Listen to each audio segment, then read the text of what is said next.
Bismillahirrahmanirrahim. Assalamualaikum warahmatullahi wabarakatuh. Alhamdulillahi rabbil alamin, wal aqibatu lil muttaqin wa la udwana illa 'alal zalimin. Asyhadu an la ilaha illallah wahdahu la syarikalah, lahul mulku wa lahul hamdu, yuhyi wa yumitu wa huwa ala kulli syai'in qadir. Allahumma salli ala sayyidina Muhammadin al-Fatih lima ughliqa wal khatim lima sabaqa, nasirul haqqi bil haqqi wal hadi ila siratikal mustaqim. Amma ba'd. Faqala Allah ta'ala fi kitabihil karim, a'udzu billahi minasy syaithanir rajim. Bismillahirrahmanirrahim. Qul huwallahu ahad, Allahus samad, lam yalid wa lam yulad wa lam yakul lahu kufuwan ahad. Wa qala an-nabiy sallallahu alaihi wasallam, taraktu fikum amrayn fa in tamassaktum fihima lan tadillu abadan. Para hadirin, para jamaah kitab samawi yang dimuliakan Allah Subhanahu wa ta'ala. Pertama-tama marilah kita panjatkan puja puji syukur kita kehadirat Allah Subhanahu wa ta'ala, yang mana pada malam hari ini dengan taufik dan hidayahnya kita semua bisa berkumpul di majelis fa insyaallah mubarakah ini, imtithalan li mardatillah. Tiada lain tiada bukan hanya mencari keridhaan Allah dengan mengkaji samawi dengan secara rutin. Mudah-mudahan kita semua mendapatkan ridhonya oleh Allah Subhanahu wa ta'ala. Amin Allahumma amin. Salawat dan salam juga kita haturkan kepada Nabi agung tercinta Nabi Muhammad sallallahu alaihi wasallam, yang telah mengajarkan kita mengenai tentang ilmu Islam, ilmu iman dan ilmu ihsan, sehingga kita semua menjadi hamba-hamba yang beruntung dan patut mendapatkan surganya kelak di yaumil akhir nanti. Amin. Yang kami muliakan dan kami ta'zimi guru besar kita Pangeran Raden Aryo Kiai Haji Muhammad Abdul Ghufran Al-Bantani Adi Nagoro selaku pengasuh Pondok Pesantren Unik Nusantara, dan juga yang kami hormati pula Pangeran Eko dari Keraton Surakarta Solo, dan tidak lupa kepada Gus Asep Saifullah, juga kepada Gus Bahrul Arif, juga kepada Gus Rizki Ramdhani, dan juga kepada Gus Qurtubi, dan tidak lupa kepada Gus Bisri Fathullah. Jadi beliau-beliau ini yang empat ini adalah putranya Abah. Kita doakan mudah-mudahan beliau-beliau ini bisa meneruskan perjuangan Abahnya. Para hadirin, para jamaah yang dimuliakan oleh Allah Subhanahu wa ta'ala, tema ngaji pada malam hari ini sebenarnya masih sama seperti minggu-minggu yang kemarin. Kita nanti akan meneruskan pengajian makalah selanjutnya, masih bab mengenai tentang guru. Nah, di sini kajian kitab samawi dengan berbahasa Suryani yang diterjemahkan dengan bahasa Arab dan Indonesia ini, nanti insya Allah sebelum dimulai mungkin nanti ada sedikit penjelasan. Jadi nanti acara pada malam hari ini, sebelum acara dimulai nanti ada muqaddimah sebagai sambutan yang akan disampaikan oleh Pangeran Eko nanti dalam hal menjelaskan sedikit tentang kitab samawi ini yang dikarang oleh guru kita. Kemudian nanti setelah itu akan dilanjutkan dengan pembacaan tawasul yang akan dipimpin oleh Romo Yai Pangeran Raden Aryo Kiai Haji Muhammad Abdul Ghufran Al-Bantani Adi Nagoro. Dan setelah itu baru kita ngaji melanjutkan materi tentang guru yang kemarin. Para hadirin, para jamaah yang dimuliakan Allah Subhanahu wa taala, memang pada malam hari ini sedikit berbeda, sama tapi beda. Kalau samanya ya sama-sama mengkaji kitab samawi. Bedanya satu tempat mungkin ya. Karena biasanya kita mengaji di sebelah sana, sekarang ngajinya di Tajuk, di masjid kalau bahasa kita. Tajuk itu istilah Sunda. Istilah Kanjeng Sunan Gunung Jati itu mengistilahkan masjid itu adalah tajuk. Filosofinya tajuk itu sebenarnya adalah qalbun salim. Itu kalau versinya Sunan Gunung Jati. Jadi hati yang bersih itulah tajuk. Sejatinya hati, sejatinya masjid itu ada fi qalbin salim. Seperti itu. Terus kemudian sebelum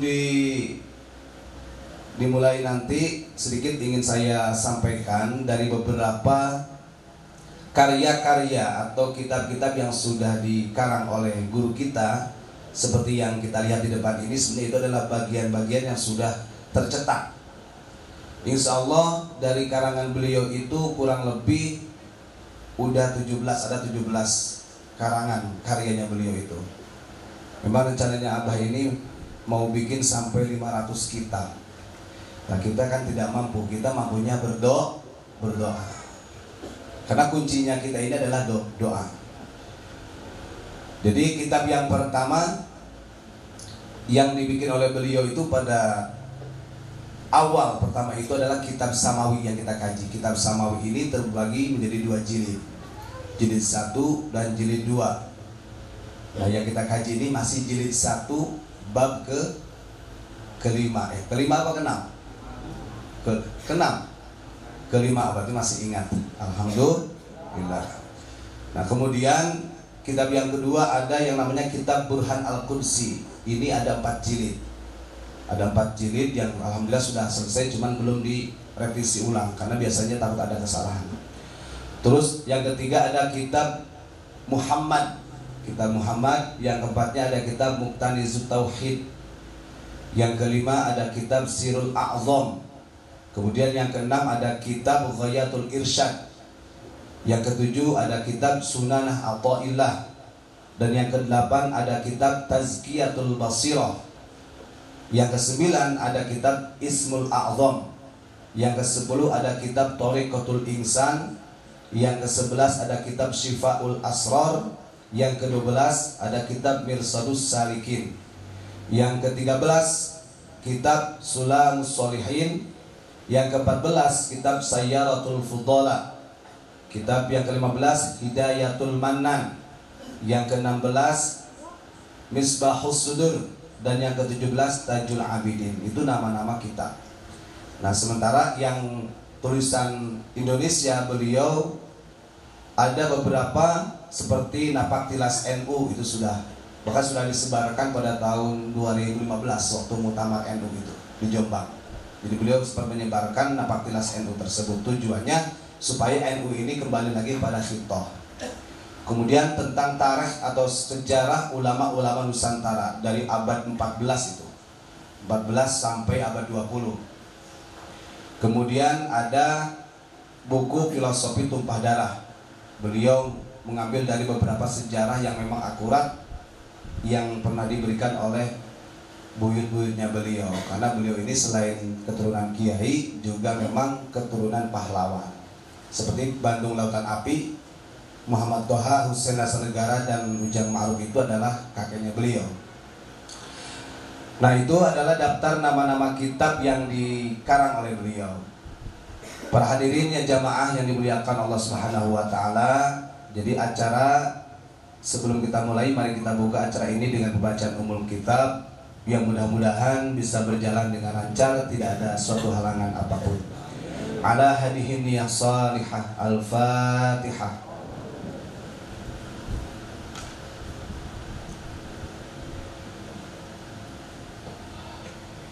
Untuk selanjutnya dengan penuh rasa hormat kepada beliau Pangeran Eko agar bersedia untuk memberikan sambutan mengenai tentang kitab Samawi. Allahumma sholli ala Sayyidina Muhammad. Assalamualaikum warahmatullahi wabarakatuh.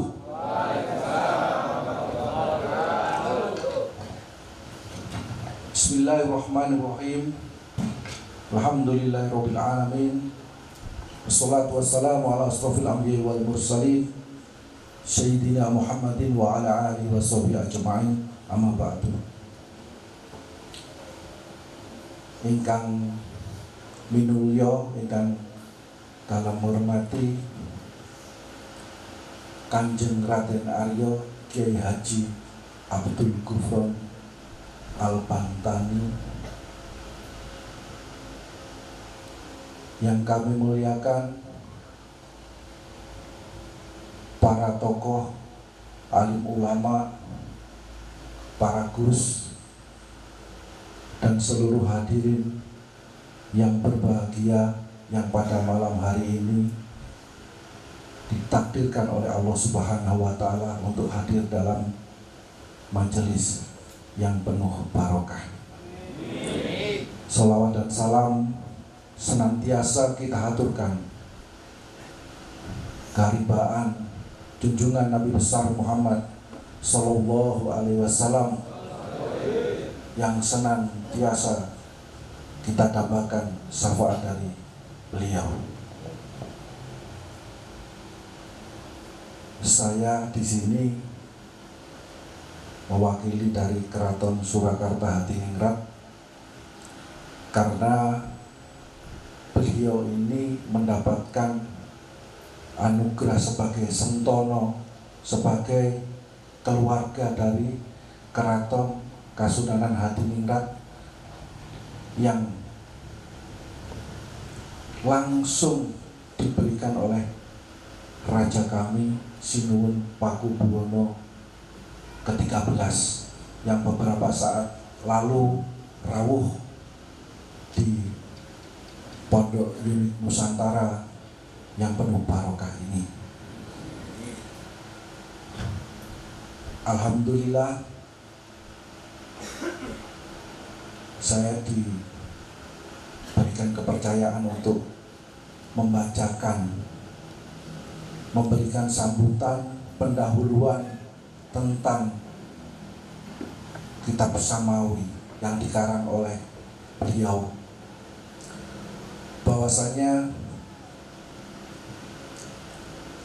kitab ini merupakan penjelasan dari perjalanan menuju Sang Holik dengan jalan tasawuf yang selama ini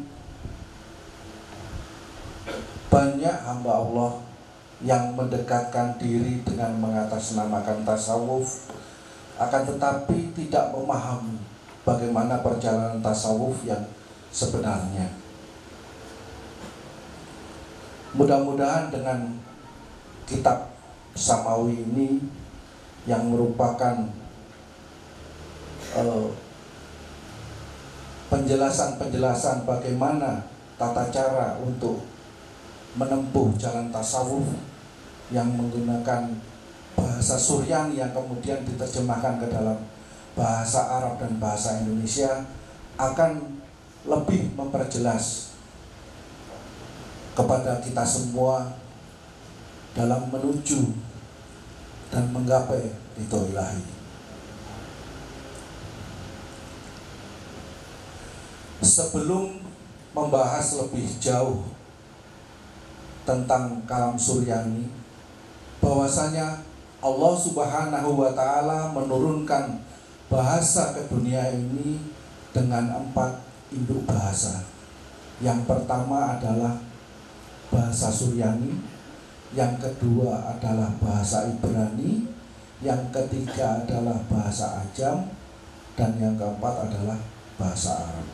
Adapun bahasa Suryani adalah bahasa yang digunakan pertama kali ketika zaman Nabi Adam alaihissalam,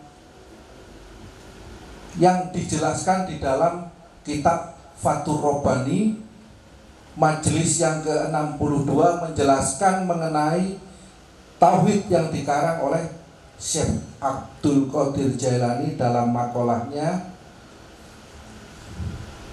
yang artinya permulaan bahasa yang dipakai Nabi Adam adalah bahasa Suryani, dan semua manusia akan dihisab di hari kiamat dengan menggunakan bahasa Suryani pula. Kemudian ketika mereka menjadi penghuni surga, mereka menggunakan bahasa Arab, yaitu bahasa yang digunakan oleh Nabi Muhammad Sallallahu Alaihi Wasallam. Bahkan para sahabat Rasul banyak yang menguasai bahasa Suryani dan Ibrani atas dasar perintah Rasulullah Sallallahu Alaihi Wasallam. Salah satunya diantaranya adalah sahabat Zaid bin Sabit. Diceritakan ketika dalam masa perjalanan dakwah Islam, jika Rasulullah Sallallahu Alaihi Wasallam hendak mengirim surat kepada kaum Yahudi, beliau selalu minta tolong kepada orang Yahudi untuk menulis surat tersebut. Lalu Rasulullah Sallallahu Alaihi Wasallam merasa khawatir penulis Yahudi itu menulis yang tidak-tidak, sehingga beliau tidak tenang. Kemudian Rasulullah Sallallahu Alaihi Wasallam memerintahkan sahabat Zaid bin Sabit radhiyallahu an untuk mempelajari bahasa Ibrani. Ternyata sahabat Zaid bin Sabit dalam jangka waktu 15 hari beliau bisa menguasai bahasa Ibrani. Setelah itu Zaid bin Sabit selalu menuliskan surat dakwahnya Rasulullah untuk kaum Yahudi, sekaligus menerjemahkan balasan surat dari kaum Yahudi tersebut. Bahkan Rasulullah Shallallahu Alaihi Wasallam pernah menyuruh Zaid bin Sabit radhiyallahu an untuk mempelajari bahasa Suryani dan dapat menguasai. Dalam waktu 17 hari, kepiawaian Zaid bin Sabit dalam memberikan dan menerjemahkan bahasa Suryani sangat besar kontribusinya dalam syiar agama Islam. Allah Subhanahu wa taala berfirman dalam Al-Qur'an yang menyiratkan pentingnya pengetahuan bahasa. Artinya di antara tanda-tanda kekuasaannya ialah menciptakan langit dan bumi, dan perbedaan bahasamu dan warna kulitmu. Sungguh pada yang demikian itu benar-benar terdapat tanda-tanda bagi orang-orang yang mengetahui. Surat Ar-Rum ayat 22. Bahkan dalam ayat yang lain dijelaskan, artinya kami tidak mengutus seorang rasul pun melainkan dengan bahasa kaumnya, sehingga ia dapat memberi penjelasan dengan terang kepada mereka. Maka Allah menyesatkan siapa yang Dia kehendaki dan memberi petunjuk kepada siapa yang dikehendaki. Dan Dialah Tuhan yang Maha Kuasa lagi Maha Bijaksana. Surat Ibrahim ayat 4. Kitab ini diberi nama Kitab Samawi, yang isinya merupakan perjalanan ruhani untuk mengembalikan Al-Quran dan hadis kepada fitrahnya. Karena melihat perkembangan realita kehidupan sekarang ini, sudah porak-poranda akidah umat, diakibatkan oleh kemajuan teknologi sehingga manusia enggan mempelajari ilmu agama. Al-Quran dan hadis dengan metode yang telah